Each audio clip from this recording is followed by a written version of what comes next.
Okay, so I just want to quickly go over what you are to be doing today. So today you need to be colouring in all of the larger sections of your painting. So you can see I've outlined here the spaceship, and there's a meteor, and the planet, and an asteroid as well. Okay, so you need to be making sure that those are full of colour and completely finish those today, so that next week you can move on to finishing your work with some Posca pens. So what you need to do is you need to get yourself a water cup. You're going to move around the classroom and find the colours as you need them. You need a smaller brush. Okay, so in comparison it's quite small, and you probably need a larger brush. Okay, so one that you can fill in some of those spaces. So what you're going to do is going to get your paint. So I'm just going to show it on here. I'm just going to pick up the paint on my brush. If there's too much when you pick it up on your palette, okay, you just roll it around. Okay, just twist it like that. You're holding your paintbrush close to the end, and then you're going to take your brush and go very carefully close to the edges. Okay, obviously I need to pick up a little bit more.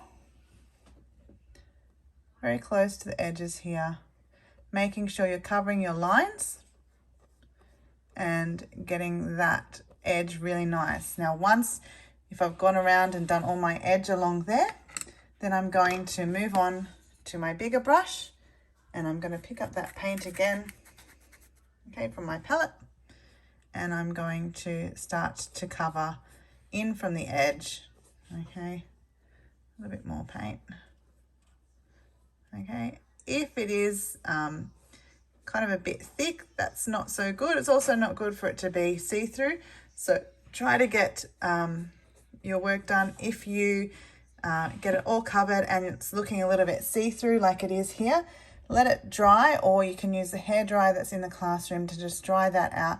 Maybe go on to the next section, cover that over again, and then come back so it's dried up, and then you can go over again with a little bit more paint so that it becomes nice and solid for you. Okay, so obviously I need to probably let that dry a bit, and then I would be able to make that nice and solid. Okay, so that's what you need to make sure that you've done today. And if you really get all of that done, of course, if it is dry, you can use your smaller brush maybe to go around some of the edges and do a bit of an outline. So you could maybe do a bit of a black outline where you want to have a shadow, or a white outline where you want it to be highlighted. Okay, so please try and get that done. You've only got one more week left of class after this one, so make sure you're working hard to complete that. Okay, have a great day. Bye.